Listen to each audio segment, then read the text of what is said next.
మిత్రులందరికీ నమస్కారం. రేపు అనగా 2025 అక్టోబర్ 26వ తారీఖున రంగారెడ్డి జిల్లా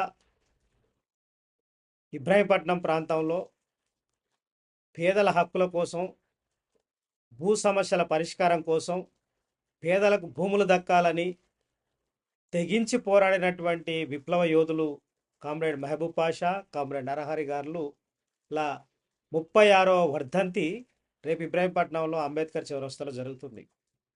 ఈ వర్ధంతికి మీరందరూ కూడా హాజరయ్యి దీన్ని విజయవంతం చేయాలని చెప్పి కోరుతూ ఉన్నాం. మనందరికీ తెలుసు, 36 సంవత్సరాల కిందట ఈ సమాజంలో ఉన్నటువంటి పరిస్థితులను మనం గమనిస్తే ఈరోజు ఉన్నట్టుగా పరిశ్రమలు లేవు, ఈనాడు ఉన్నటువంటి ట్రాన్స్పోర్ట్ వ్యవస్థ లేదు, ఈనాటి విద్యా వ్యవస్థ లేదు. సమాజంలో ప్రజలందరికీ ఉన్నటువంటి ఒకే ఒక్క జీవనాధారం భూమి.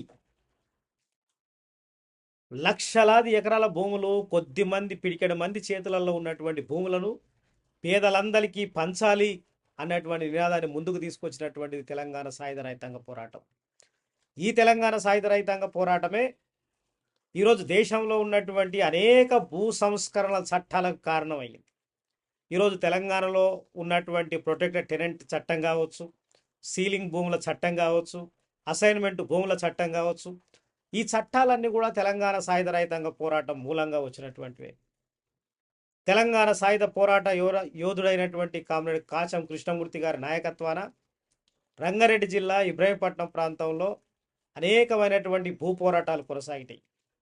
ఈ భూ పోరాటాల కొనసాగింపు కామ్రేడ్ పాషా నరహరి గార్ల సమయానికి అత్యున్నత స్థాయికి చేరినాయి. ఇబ్రాహీంపట్నం ప్రాంతంలో ఈనాటికి దళితులు, బలహీన వర్గాల ప్రజలకి ఎంతో కొంత భూమి దక్కిందనంటే ఆ రోజు ఆ మహాత్ములు చేసినటువంటి పోరాటం ఫలితంగానే ఈరోజు ఈ మాత్రం భూములైన దక్కాయి.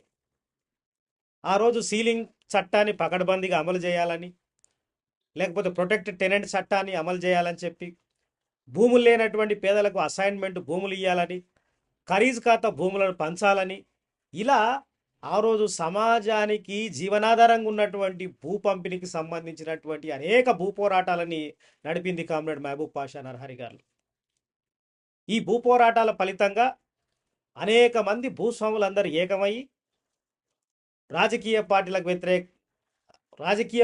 అతీతంగా కాంగ్రెసు, బీజేపీ లాంటి సంస్థలు ఏకమయ్యి వాళ్ళను భౌతికంగా తుదముట్టిస్తే తప్ప ఈ ప్రాంతంలో తమకు రక్షణ లేదని చెప్పి భావించి వాళ్ళని భౌతికంగా 1989 అక్టోబర్ 26 తారీఖున దారి కాచి